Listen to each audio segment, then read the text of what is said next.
China's semiconductor investments. The history of the global semiconductor industry is often framed as a trilateral narrative involving the foundational innovations of the United States, the precision manufacturing of Japan, and the rapid ascent of South Korea and Taiwan.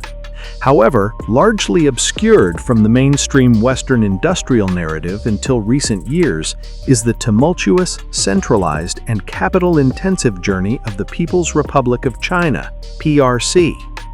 Between 1990 and 2019, China transformed from a technological backwater where semiconductor pioneers like Xie Shide were marginalized during the Cultural Revolution into a central node of the global electronics supply chain.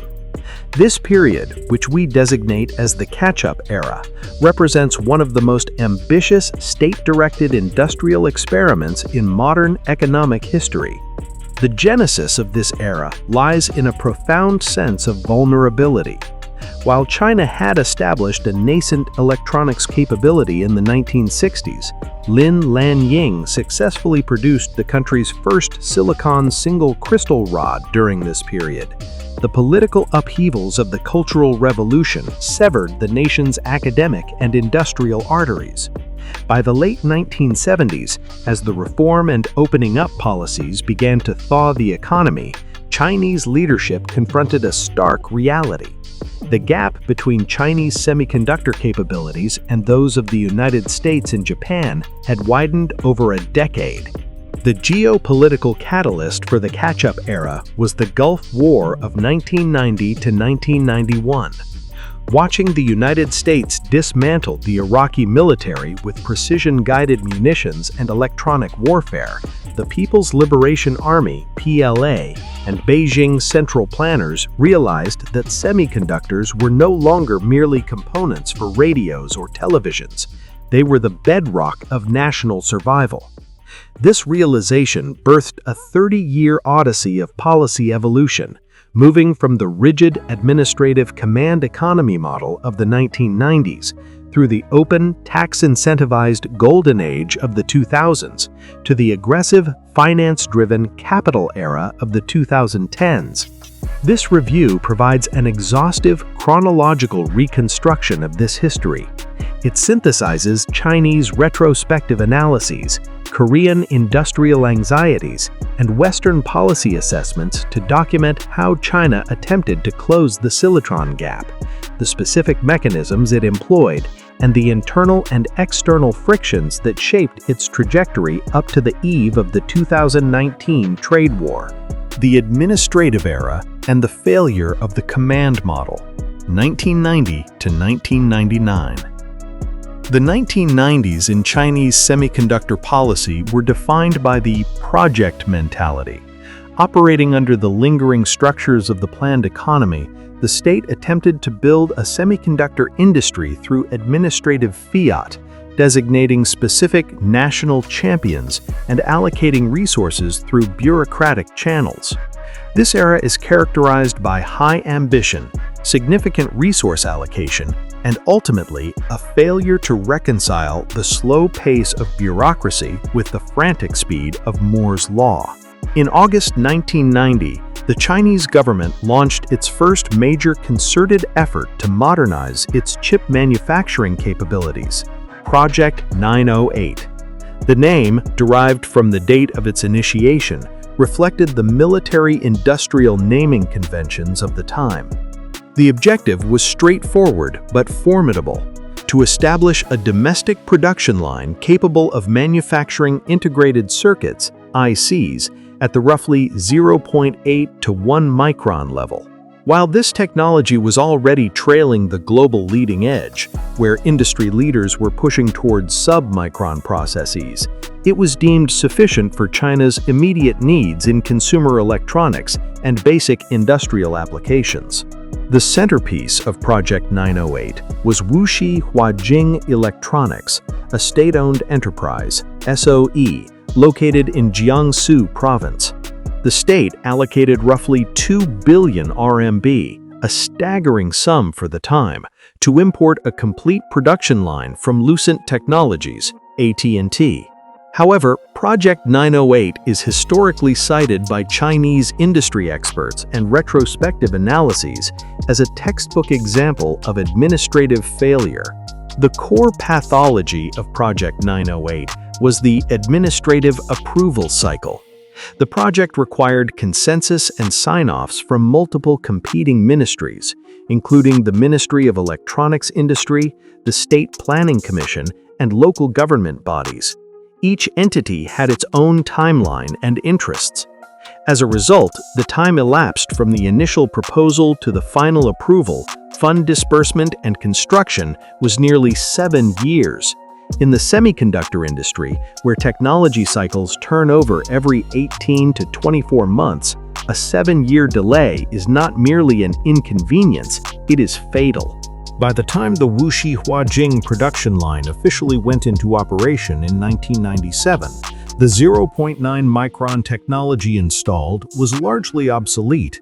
Global competitors had moved on to 0.35 micron and 0.25 micron processes. Furthermore, the operational capacity was lackluster, with a monthly output of only 800 wafers, a fraction of what was required for commercial viability. The economic outcome was disastrous. In its first year of operation, Wuxi Huajing posted a loss of 240 million RMB. The failure extended beyond mere financials. The project demonstrated the pitfalls of the market for technology strategy when the domestic recipient lacks the absorptive capacity to master the imported technology.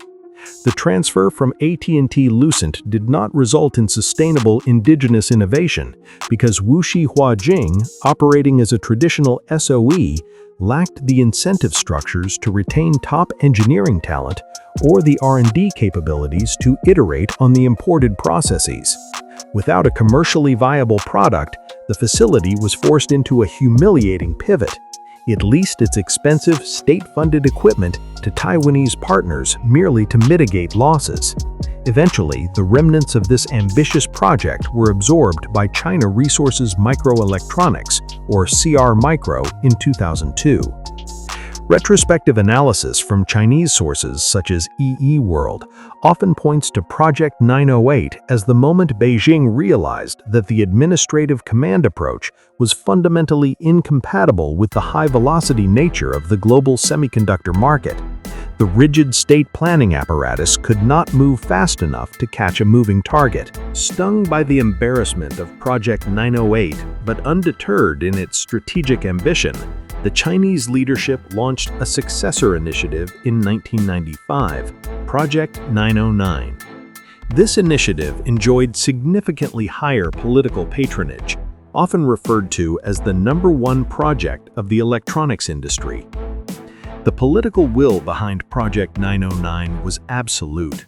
Historical accounts recount leadership figures visiting the site and declaring they would smash their pots and sell their iron, a Chinese idiom signifying a willingness to sacrifice everything to ensure the project's success. Project 909 sought to correct the administrative blunders of its predecessor.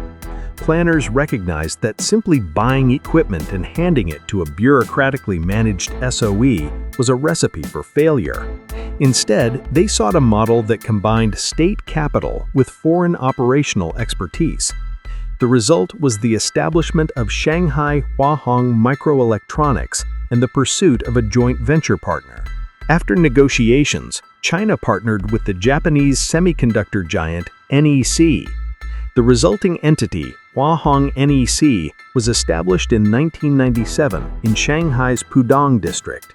Unlike the protracted timeline of Project 908, Huahong NEC was constructed with remarkable speed, commencing production in 1999. The facility successfully produced DRAM, Dynamic Random Access Memory, chips, marking China's first entry into modern, large-scale 8-inch wafer manufacturing. The relative success of Project 909 compared to Project 908 was attributed to the separation of business management from government administration.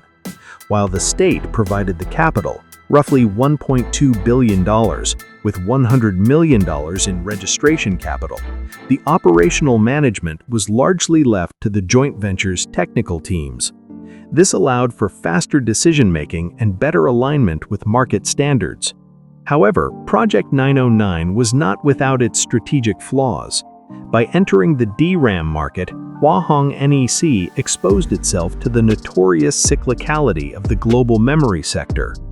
Shortly after production began, the global dot-com bubble burst in 2000 to 2001, causing memory prices to crash.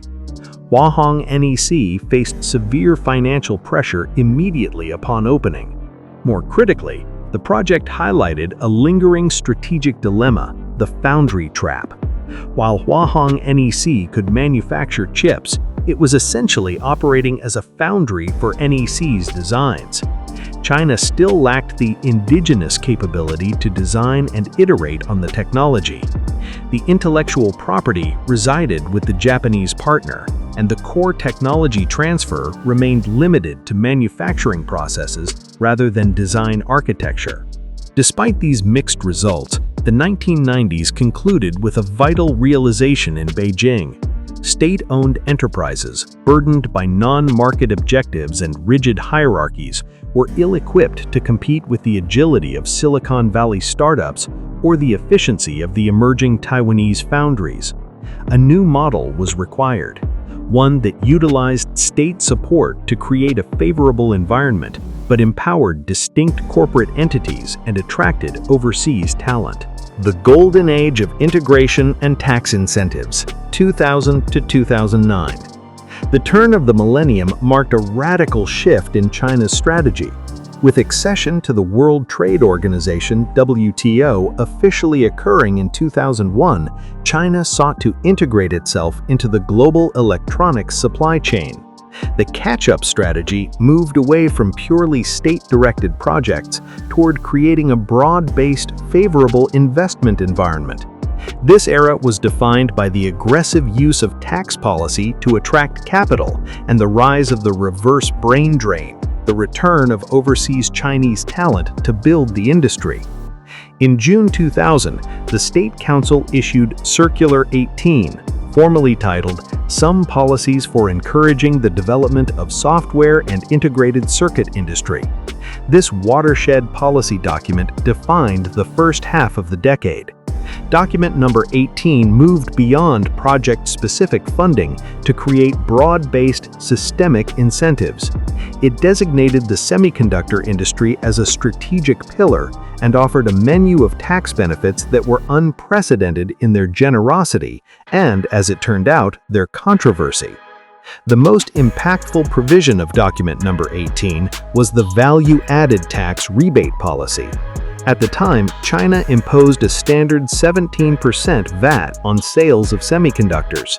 Document number 18 stipulated that for integrated circuits manufactured within China, the portion of the VAT burden exceeding 6% would be immediately rebated to the company for R&D reinvestment.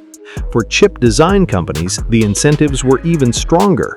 The tax burden exceeding 3% was rebated. This policy effectively created a discriminatory tax regime that heavily favored domestic production over imports. A chip imported from the United States or Japan faced the full 17% tax cost, while a chip produced in Shanghai or Beijing faced an effective tax rate of only 3% or 6%. The explicit goal was to force foreign IDMs to relocate their fabrication facilities to China to remain price competitive and to nurture a domestic fabless design sector. The policy was remarkably effective in stimulating the domestic industry. It catalyzed the formation of hundreds of small design houses as engineers left state research institutes to form private companies that could take advantage of the 3% effective tax rate. This period saw the birth of China's fabless sector, which would eventually spawn giants like HiSilicon and Spreadtrum. However, the international reaction was swift and hostile. The United States, having just welcomed China into the WTO, viewed the VAT rebate as a direct violation of the national treatment principle, which forbids discriminating against imported goods in favor of domestic ones. U.S. industry associations, such as the Semiconductor Industry Association, SIA, lobbied intensely, arguing that the rebate created an uneven playing field that subsidized Chinese competitors at the expense of American exporters. In March 2004, the Bush administration filed the first-ever WTO dispute case against China regarding this policy. The dispute highlighted the growing friction between China's industrial policy and global trade rules. By July 2004, recognizing the legal weakness of its position and wishing to avoid a drawn-out trade war so soon after WTO accession, China agreed to a settlement. The discriminatory VAT rebates were phased out by April 2005. Although the policy was short-lived, lasting only 4 years, its impact was foundational. It signaled to the world that the Chinese state was willing to use aggressive fiscal tools to support the sector, and it provided the initial capital cushion that allowed the domestic design sector to take root. While tax policy reshaped the economics of the industry, the most significant industrial development of this era was the founding of Semiconductor Manufacturing International Corporation, or SMIC, in 2000.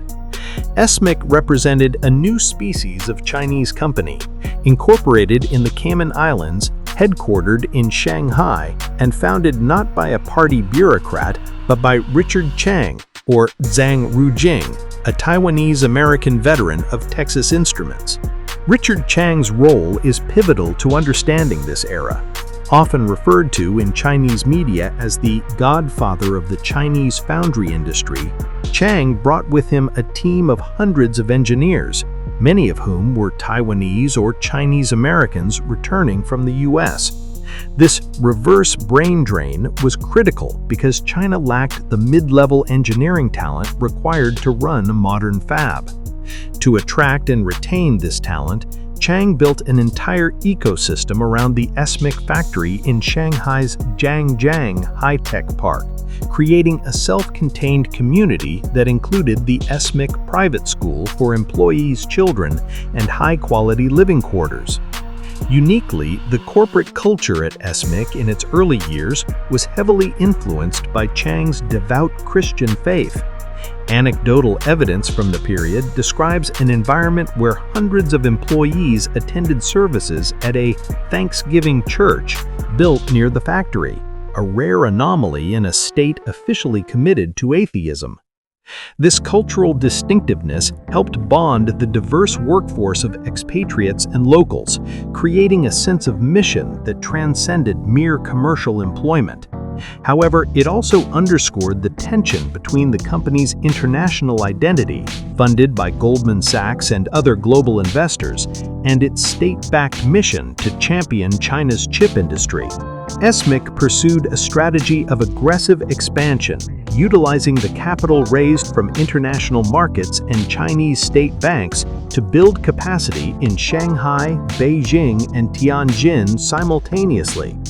It aimed to replicate the success of Taiwan's TSMC by operating as a pure-play foundry. However, this ambition led to severe legal conflicts. In 2003, TSMC sued SMIC for theft of trade secrets and patent infringement, alleging that SMIC had poached talent who brought proprietary TSMC processes and technical documents with them. The legal battle dragged on for years, casting shadow over SMIC's growth. It resulted in a settlement in 2005 where SMIC paid $175 million to TSMC. However, the conflict reignited, leading to a profound defeat for SMIC in 2009.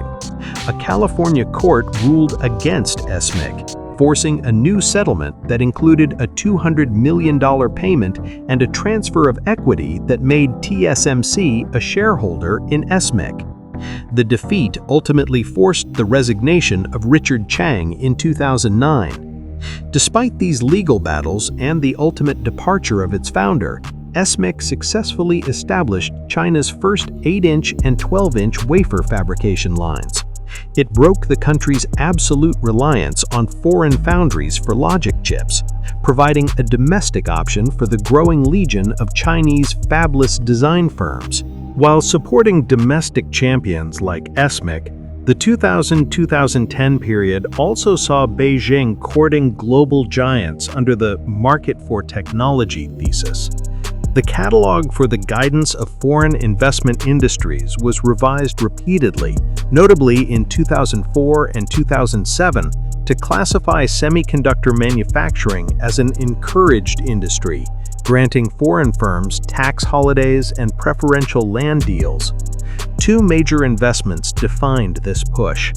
In 2007, Intel announced it would build a $2.5 billion wafer fabrication facility in Dalian, Fab 68, its first wafer fab in Asia.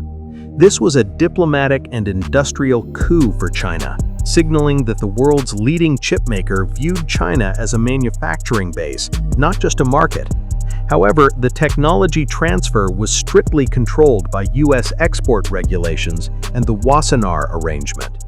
Intel initially planned to use 90 nm technology, which was already mature, trailing edge, by the time production started in 2010. Later, permission was granted by the U.S. government to upgrade to 65 nm. While this did not bring leading-edge logic manufacturing to China, it trained a generation of Chinese engineers in the rigorous operational standards of a top-tier American IDM. Even more significant in volume was the entry of the South Korean memory giant SK Hynix, then Hynix Semiconductor. In 2005-2006, Hynix established a massive DRAM production facility in Wuxi, Jiangsu Province. Unlike Intel's lagging-edge logic fab, the Wuxi plant was integrated into Hynix's core global production network.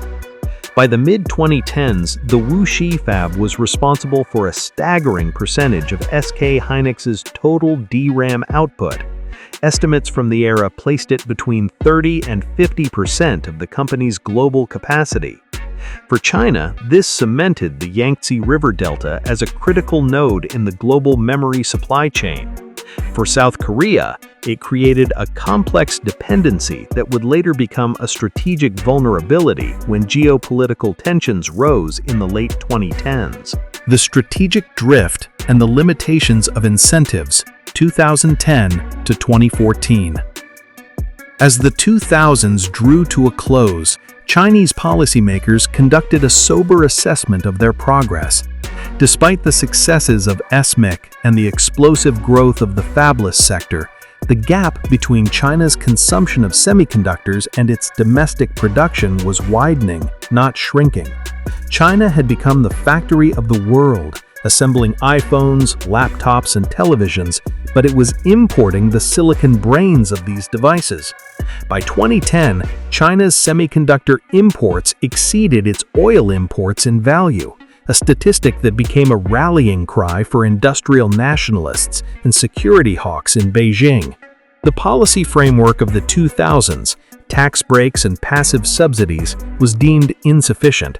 The subsidies were often fragmented across local governments, leading to small, uncompetitive factories and redundancy. Furthermore, the expiration of the WTO conflicting VAT rebates had removed a key lever. The State Council issued Document Number 4 in 2011 to replace Document Number 18, offering continued tax exemptions for corporate income, such as the 2 years exempt, 3 years half policy for new firms.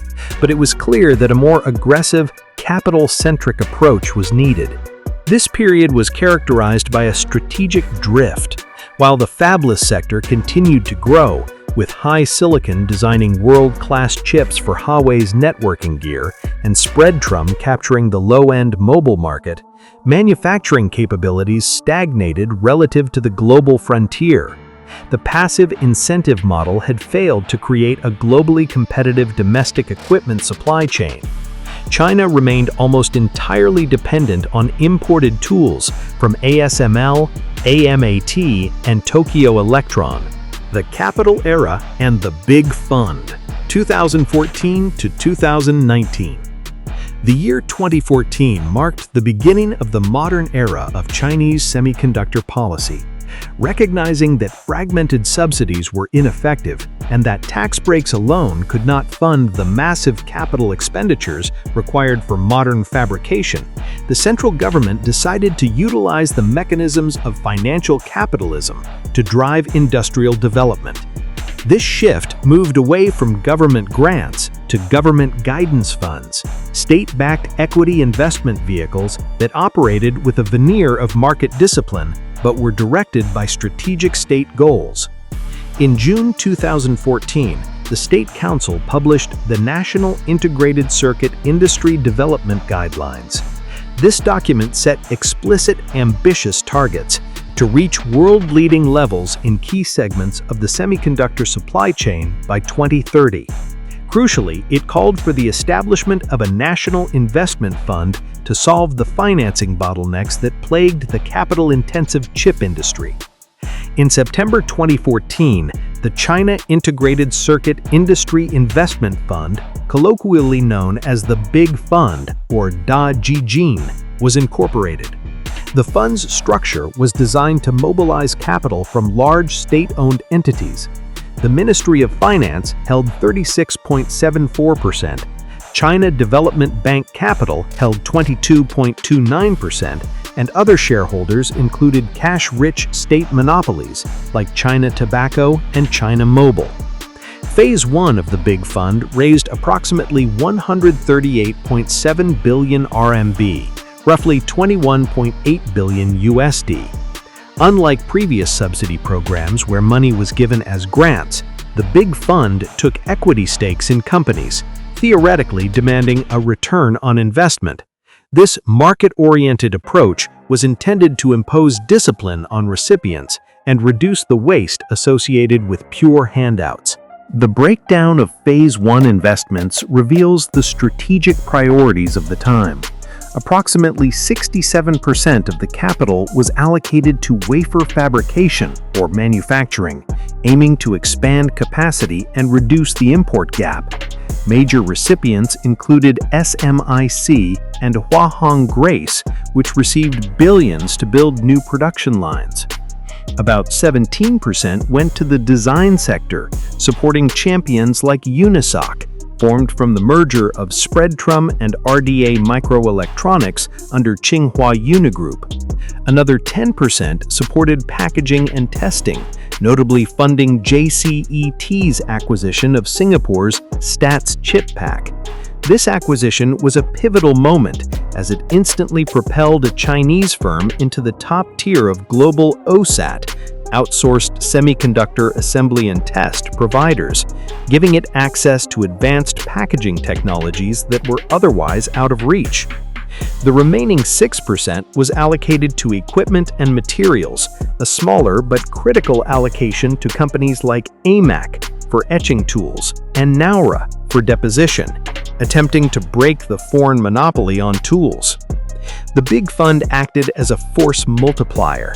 Its investment served as a seal of state approval, encouraging local government funds and private capital to follow suit. It is estimated that Phase 1 mobilized over 500 billion RMB in total societal investment, flooding the sector with liquidity. A specific focus of the post-2014 era was the memory sector. China recognized that memory chips, DRAM and NAND flash, were standardized commodities where scale and capital could theoretically overcome technological barriers. Furthermore, memory accounted for a huge portion of the semiconductor trade deficit. The Big Fund heavily backed Tsinghua Unigroup, a state-linked conglomerate that orchestrated the creation of Yangtze Memory Technologies Corp., or YMTC, in Wuhan for NAND flash, and Changxin Memory Technologies, or CXMT, in Hefei for DRAM. YMTC represents a notable technical achievement of this era, utilizing a novel architecture called X-stacking, which involves processing the memory array and the logic circuit on separate wafers and then bonding them together. YMTC managed to bypass some of the traditional scaling bottlenecks. By the late 2010s, YMTC was moving rapidly from 32-layer to 64-layer and eventually 128-layer 3D NAND, a pace of progress that alarmed competitors in Korea and the US who had previously dismissed Chinese efforts as permanently lagging. Made in China 2025 and the Global Backlash 2015 to 2019. In 2015, Premier Li Keqiang unveiled Made in China 2025, a 10-year comprehensive strategy to transform China into a high-tech manufacturing superpower. While the plan covered 10 sectors, including robotics, aerospace, and new energy vehicles, semiconductors were the core enabler for all of them. MIC 2025 set explicit and controversial quantitative targets for semiconductor self-sufficiency. The plan aimed to raise the domestic content of core components to 40% by 2020 and 70% by 2025. These targets were detailed in the Green Book, a technical roadmap associated with the policy. International reaction was deeply negative. To foreign governments and industry groups, these targets were not merely aspirational goals. They were viewed as a mandate for import substitution that violated the spirit of open trade. The Green Book assumed that by heavily subsidizing domestic entrants, China could displace foreign incumbents in its massive domestic market. South Korean industry reports from the Federation of Korean Industries during this period reflect a growing fear of the China threat, warning that Chinese state capitalism could distort prices and erode Korean dominance in memory chips, much as Korea had once displaced Japan. The period from 2016 to 2019 saw the collision of China's industrial ambition with American geopolitical anxiety. The US government began to view China's semiconductor progress not as a commercial development, but as a dual-use security threat that underpinned China's military modernization and intelligence capabilities. Two events served as Sputnik moments for China, reinforcing the necessity of the self-sufficiency drive and validating the fears of the techno-nationalists. First, the ZTE crisis of 2018. The U.S. Department of Commerce banned American companies from selling components to Chinese telecom giant ZTE due to violations of sanctions against Iran and North Korea. ZTE, reliant on U.S. chips for its base stations and smartphones, was brought to the brink of collapse within weeks. President Xi Jinping intervened personally to rescue the company, but the lesson was seared into the Chinese leadership. Dependence on U.S. silicon was an existential vulnerability that could be weaponized to kill a national champion overnight. Second, the Huawei entity listing in 2019. In May 2019, the U.S. placed Huawei on the entity list, restricting its access to U.S. technology. Unlike ZTE, Huawei had prepared for this doomsday scenario through its subsidiary HiSilicon. The spare tire strategy was activated, and HiSilicon's stockpiled chips temporarily kept Huawei afloat. This validated the decades of investment in the fabless sector, but it also exposed the lingering weakness in manufacturing. Huawei could design world-leading chips, but it relied on TSMC to make them, and TSMC relied on US equipment. The end of the catch-up era. By the end of 2019, the catch-up era had concluded, replaced by an era of siege and self-reliance. The strategies of the previous 3 decades yielded mixed results. On one hand, the failures were stark. Project 908 was a bureaucratic disaster. The goal of 40% self-sufficiency by 2020, set in Made in China 2025, was missed by a wide margin. Actual self-sufficiency was estimated closer to 16 to 20% by external analysts. Corruption scandals would later engulf the Big Fund, revealing inefficiencies in capital allocation. On the other hand, the transformation was undeniable. In 1990, China had virtually no commercial semiconductor industry. By 2019, it possessed the world's leading telecom chip designer, HiSilicon, a top-tier foundry, SMIC, and nascent but viable memory manufacturers, YMTC, CXMT. The ecosystem had evolved from disjointed government workshops to a sophisticated landscape of fabless firms, foundries, and equipment makers, integrated, albeit precariously, into the global economy. The policies of 1990 to 2019 moved China from the periphery of the semiconductor world to its center stage. However, the reliance on globalized supply chains, which spurred growth in the Golden Age, 2000 to 2014, became the primary vulnerability in the geopolitical contest that followed. The catch-up era built the foundation, but it left the Chinese industry exposed to the choke points of Western technology, a reality that would define the next phase of the Great Silicon March. The pivot, 2019 to 2020, the weaponization of capital. The period from 2019 to the present is the sovereignty era. The onset of the sovereignty era was triggered by a specific geopolitical catalyst, the executive actions taken by the United States government against Huawei technologies. This event did not just target a single company, it exposed the structural fragility of China's entire technology sector, which, despite its scale, was built upon a foundation of Western intellectual property. The years 2019 and 2020 were defined by a frantic, defensive mobilization of capital to shore up these foundations before they could be pulled away entirely. In May 2019, the Bureau of Industry and Security, or BIS, added Huawei and 68 of its non-US affiliates to the Entity List, effectively prohibiting the export of US-origin technology to the company without a license. For Chinese policymakers, this was a moment of clarity. Huawei was the crown jewel of China's high-tech economy, the largest R&D spender, and the primary customer for the domestic semiconductor supply chain.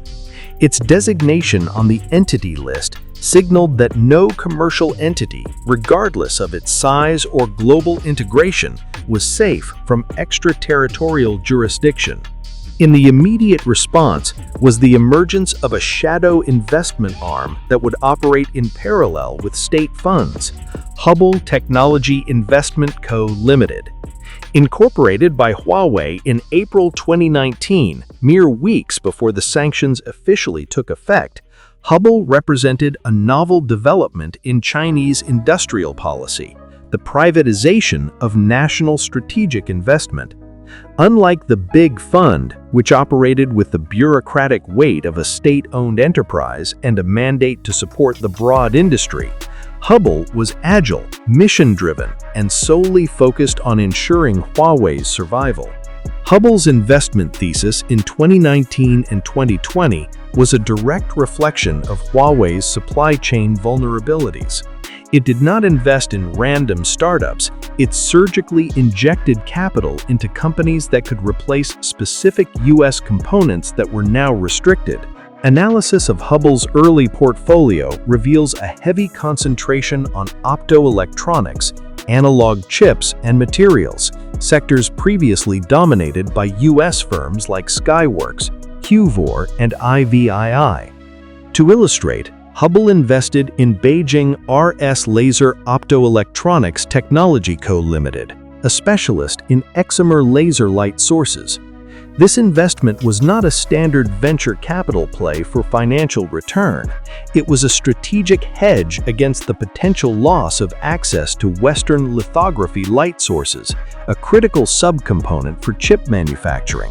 Similarly, investments in companies like SICC Co. Limited focused on silicon carbide substrates, anticipating a future where third-generation semiconductors would be vital for 5G base stations and electric vehicles, and where Western dominance was less entrenched than in silicon logic. By 2021, Hubble had invested in over 40 semiconductor companies, covering the entire spectrum from IC design and EDA to packaging and testing. This created a whole nation ecosystem in microcosm. Huawei provided the capital, the technical specifications, and most importantly, the guaranteed market demand. This effectively de-risked the R&D for these suppliers, allowing them to develop domestic alternatives, which, while initially inferior to US products, could improve through iterative use in Huawei's massive product ecosystem. While Hubble acted as the rapid response force, the state mobilized its heavy artillery in the form of the National Integrated Circuit Industry Investment Fund Phase 2, Big Fund 2. Established in October 2019, Big Fund 2 raised approximately 204 billion RMB, $29.08 billion, exceeding the capital of Phase 1. However, the significance of Big Fund 2 lay not in its size, but in its modified investment mandate. Critiques of Big Fund 1, 2014 to 2019, often centered on its heavy allocation to wafer manufacturing. Nearly 67% of its capital went to foundries like SMIC. While this successfully expanded capacity, it left the supply chain unbalanced. China was building factories filled with American and Japanese tools. If those tools were cut off, the factories would become hollow shells. The 2019 geopolitical climate dictated a shift. Big Fund 2 was explicitly tasked with correcting this imbalance by increasing the allocation to upstream equipment and materials to over 15 to 20%. This shift is evident in the fund's aggressive positioning in China's leading equipment manufacturers. Nara Technology Group, a Beijing-based company capable of producing oxidation, etching, and cleaning tools, became a primary beneficiary.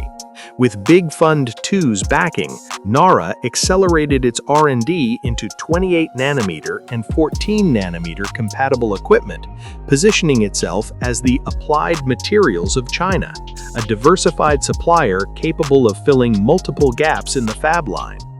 Similarly, Advanced Microfabrication Equipment Inc., AMEC, received substantial support to fortify its position in dielectric etching, a critical step where it faced direct competition from US giant Lam Research.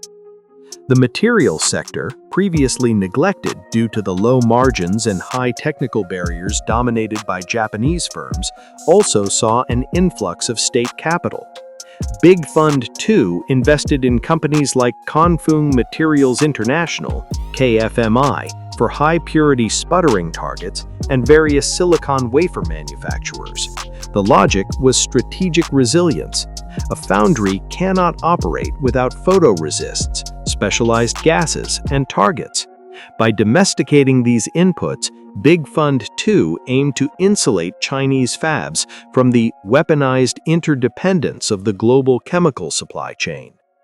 Concurrent with Big Fund 2, the Ministry of Industry and Information Technology, MIIT, began to emphasize the cultivation of little giants, specialized small and medium enterprises, SMEs, that possessed critical intellectual property in niche areas. The 2019 to 2020 period saw a proliferation of local government guidance funds, mimicking the Big Fund strategy, but targeting these smaller, specialized players. These companies, often unknown to the general public, produce the valves, pumps, CMP pads, and electronic-grade solvents that are essential for semiconductor manufacturing. By directing state benefits, tax breaks, and procurement preferences to these firms, Beijing sought to create a hidden supply chain that could support the major foundries. This grassroots industrial policy was the foundation upon which the later Chokepoint strategy would be built, ensuring that the supply chain had depth as well as the breadth provided by national champions like SMEC.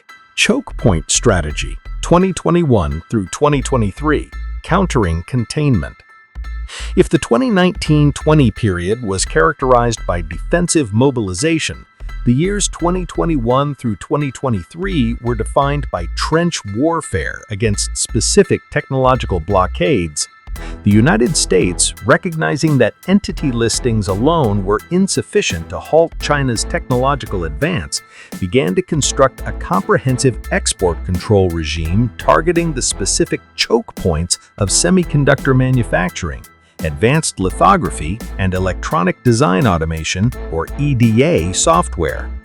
The imposition of sweeping export controls in October 2022 and their reinforcement in October 2023 fundamentally altered the investment landscape, forcing Beijing to direct capital into the most technically difficult and commercially risky sectors of the industry. Lithography remains the single most critical choke point in the semiconductor supply chain. It is the process by which circuit patterns are projected onto silicon wafers, and it determines the ultimate performance capability of the chip. The market is dominated by ASML of the Netherlands, whose extreme ultraviolet EUV machines are the only tools capable of economically producing chips at the 5-nanometer node and below. China's sole domestic contender, Shanghai Microelectronics Equipment, or SMEE, had for years lagged decades behind, with its best commercial offerings limited to the 90-nanometer node, sufficient only for power management chips and low-end microcontrollers.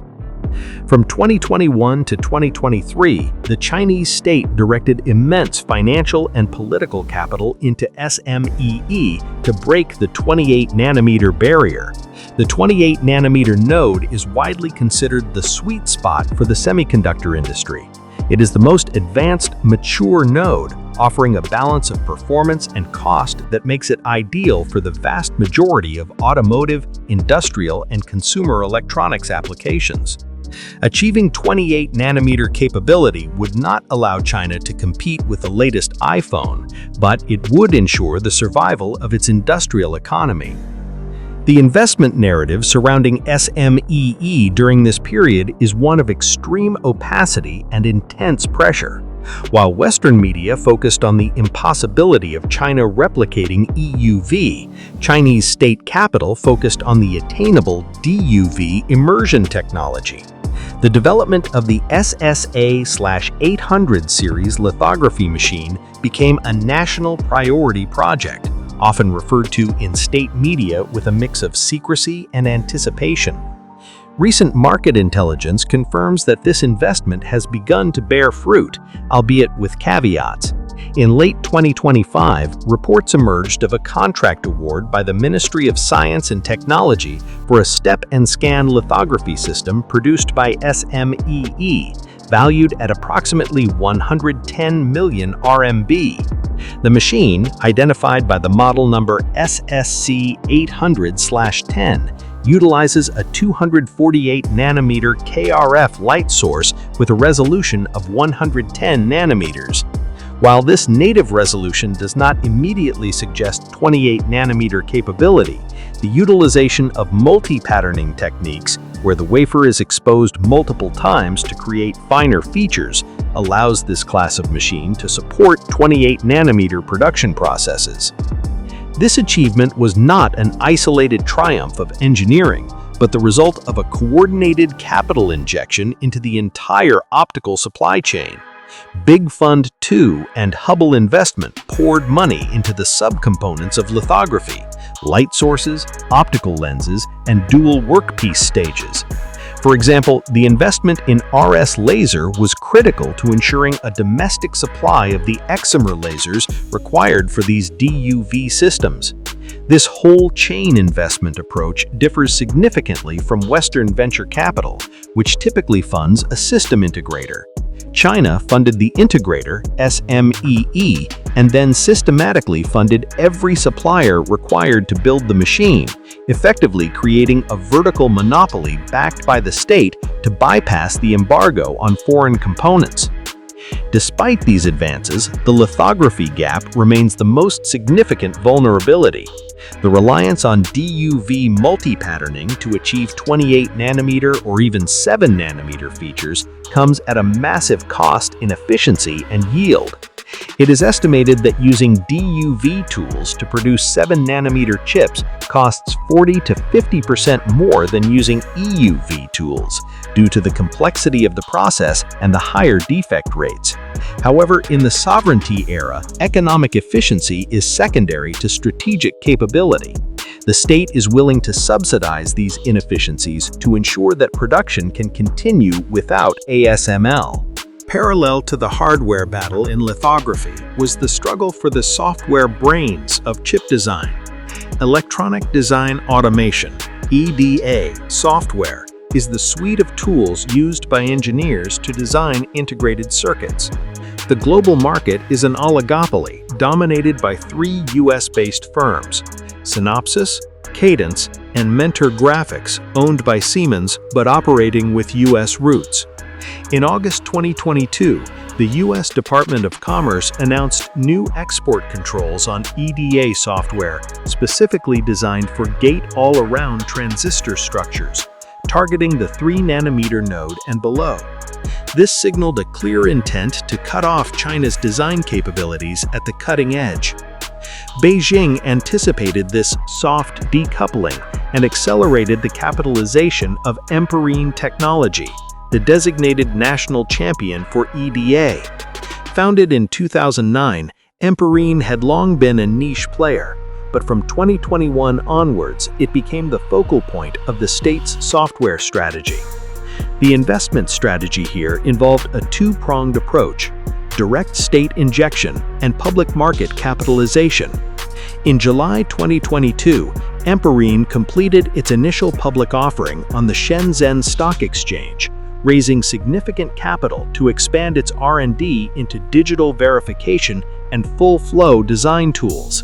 The listing was heavily subscribed, reflecting not just market interest, but the alignment of nationalistic investor sentiment with state policy. The proceeds were immediately deployed to hire talent and acquire smaller domestic rivals, consolidating the fragmented EDA market. A key move in this consolidation was Emperine's investment in S2C, a company specializing in FPGA-based prototyping. Verification, the process of testing a chip design before it is manufactured, is one of the most computationally intensive and critical steps in the design flow. By integrating S2C's hardware emulation capabilities, Emperine sought to close the gap with US rivals in the verification phase, moving closer to offering a full-flow solution that could replace the Synopsys Cadence toolchain for Chinese chip designers. The strategic importance of Emperine was validated in December 2024, when the U.S. Department of Commerce added the company to the Entity List. The U.S. government cited Emperine's support for China's military modernization and its role in enabling advanced IC production as the reasons for the designation. However, unlike the shock of 2019, Emperine's response was measured. The company stated that the impact was controllable, a testament to the years of preparatory investment and the cultivation of a domestic supply chain. The state's foresight in funding EDA alternatives provided a software shield, ensuring that while Chinese chip designers might lose access to the latest US features, they would not be rendered inoperable. A defining characteristic of the 2021-2023 period was the deepening support for little giants. Recognizing that Big Fund 2 could not micromanage thousands of small suppliers, the state empowered local governments and specialized sub-funds to identify niche SMEs that possessed critical IP in obscure parts of the supply chain. One prominent example is Pyotech, a manufacturer of plasma-enhanced chemical vapor deposition, or PCVD, equipment. While less glamorous than lithography, deposition is vital for building the vertical structures of 3D NAND and advanced logic chips.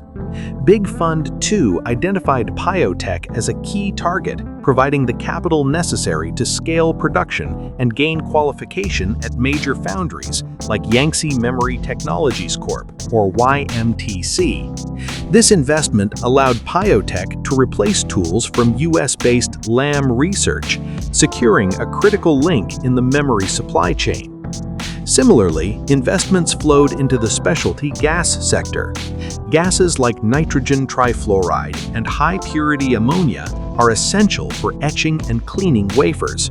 Companies like Hubei Jingri received injections from Big Fund 2 to expand capacity and improve purity levels, challenging the dominance of global gas giants.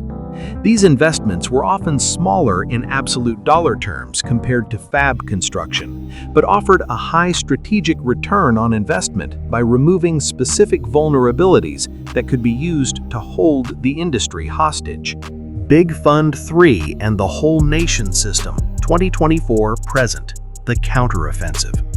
By 2024, the contours of the U.S. containment strategy were fully solidified, and China's response entered a new, more aggressive phase.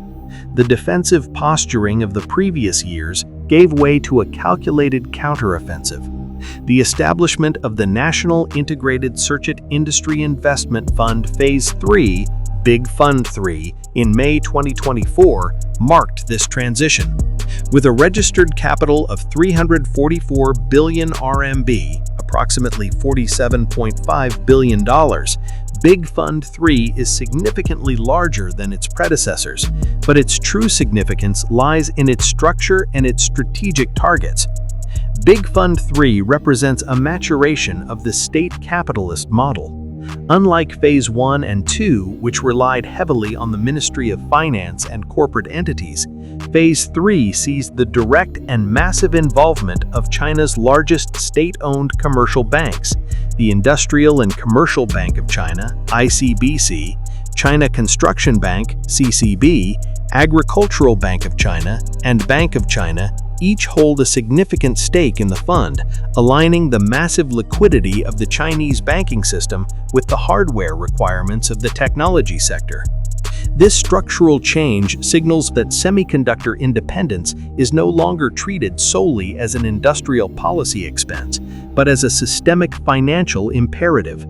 It creates a whole nation financial support system, where credit lines, equity investment, and strategic guidance are fused. The state is effectively signaling that patient capital, investment with extremely long horizons, 10 to 15 years, and high risk tolerance, is now the norm for the semiconductor sector. This allows Big Fund 3 to undertake projects that commercial funds would deem uninvestable, such as the development of equipment that may not be profitable for a decade. Furthermore, the management of the fund has been purged and professionalized. Following the corruption scandals that decapitated the leadership of Big Fund 1 and 2 in 2022, which saw executives like Ding Wenwu investigated for graft, the new leadership under Zhang Xin, a technocrat from MIIT, signals a shift toward prudent, compliance-oriented, and technically rigorous investment. The era of scattering money to fraudulent startups is ostensibly over. The new era is defined by disciplined capital allocation to proven strategic assets. The oversight role of the newly formed Central Science and Technology Commission further centralizes control, ensuring that investment decisions align strictly with national security priorities. A primary technical thesis of Big Fund 3 is an asymmetric bypass of the lithography blockade. If China cannot make transistors smaller due to the restriction on EUV tools, it must stack them vertically to achieve performance gains. The fund has prioritized advanced packaging and 3D integration as a critical area for investment. The first publicly disclosed investment of Big Fund 3 exemplifies this focus, a substantial injection into Piotech Jiankei, a subsidiary of Piotech focused on 3D integration equipment. This investment is technically significant. 3D integration requires specialized deposition and bonding equipment that can handle wafer-to-wafer stacking with extreme precision, technologies known as hybrid bonding. By funding Biotech Jiankei, Big Fund 3 is attempting to build an alternative pathway to performance. The strategy aligns with the chiplet approach, which allows China to utilize its abundant capacity in legacy nodes like 14 nanometers or 28 nanometers to create high-performance computing systems that can rival monolithic 5 nanometer chips in specific applications. This is particularly vital for AI chips, where memory bandwidth, provided by high bandwidth memory, HBM, is often more critical than raw transistor speed. HBM production relies entirely on advanced packaging technologies like through-silicon vias, TSV, and bonding, areas where Big Fund 3 is now heavily concentrating its resources. While Western attention remains fixed on the AI chip war and the sub-5 nanometer frontier, China's 2024 present strategy involves a massive coordinated conquest of the legacy 28 nanometer and above market.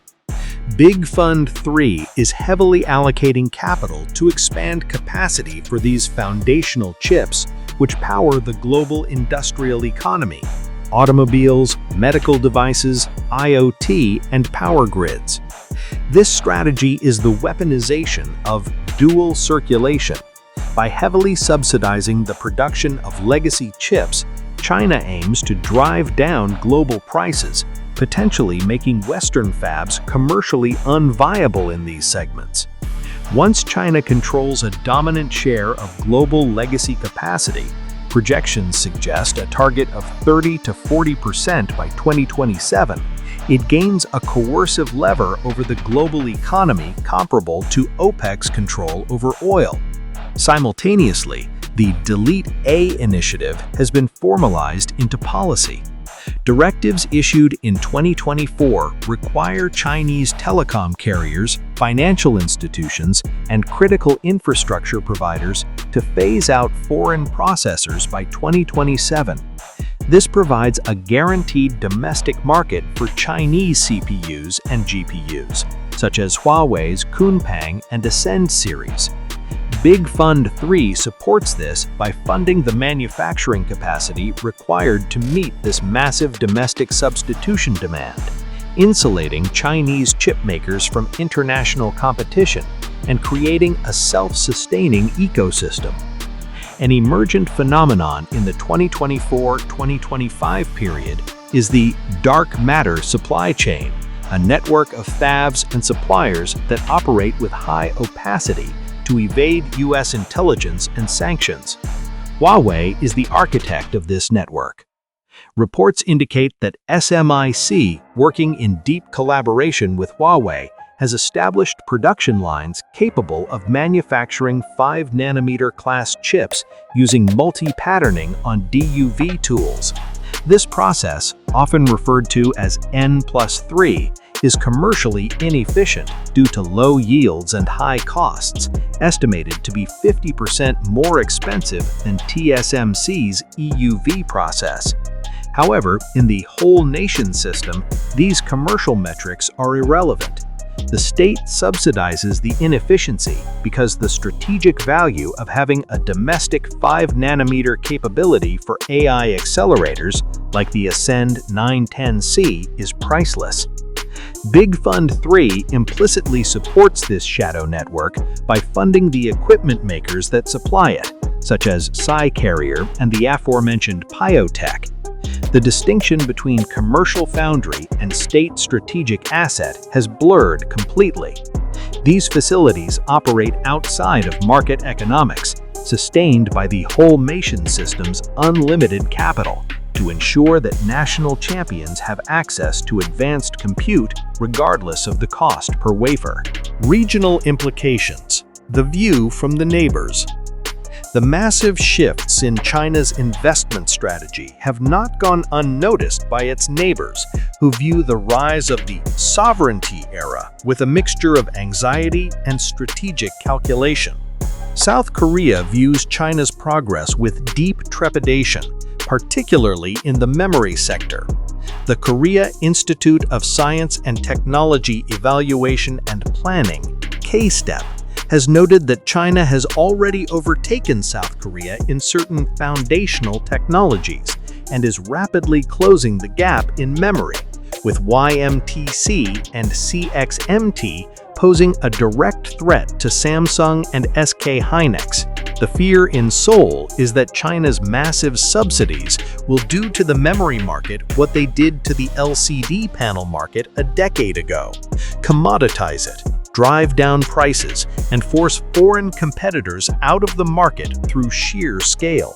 Taiwan, meanwhile, sees its Silicon Shield, the strategic concept that the world's dependence on TSMC protects the island from invasion, eroding.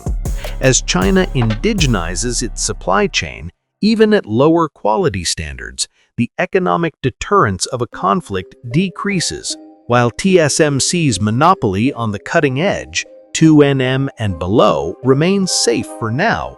Taiwanese analysts argue that China is successfully decoupling its critical military and industrial infrastructure from reliance on that edge. By building a good enough sovereign supply chain, Beijing is reducing the potential cost of a kinetic conflict, a development that fundamentally alters the security calculus across the Taiwan Strait. The evolution of China's semiconductor investment strategy from 2019 to the present chronicles the definitive death of globalization in the technology sector. What began as a dispute over trade balances and intellectual property has mutated into a struggle for the physical infrastructure of the digital age.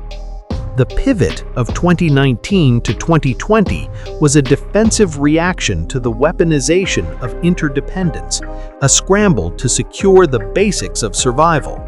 The Chokepoint strategy of 2021 to 2023 was a frantic engineering effort to build a software shield and break the lithography wall, securing the minimum viable technologies for national resilience. Now, with Big Fund 3 and the Whole Nation system, China is building a parallel technological universe, one that sacrifices economic efficiency for geopolitical survivability. China has tacitly accepted that it may not have access to the most efficient Western tools for the foreseeable future. In response, it is constructing a fortress economy characterized by redundancy, state-directed capital, and the strategic weaponization of legacy capacity. The massive capital injections into 3D integration, EDA, and domestic lithography suggest that Beijing is preparing for a future where the silicon curtain is absolute. For the global semiconductor industry, this signifies a permanent fracture. The integrated global supply chain is being replaced by two decoupling spheres: a US-led alliance focused on the bleeding edge of efficiency and performance, and a China-led fortress focused on sufficiency, sovereignty, and the domination of the industrial mid-range. The sovereignty era of investment ensures that while China may lag in the race for the smallest transistor, it is rapidly building the capacity to be the indispensable manufacturer of the chips that run the physical world, creating a new form of leverage in the protracted competition ahead.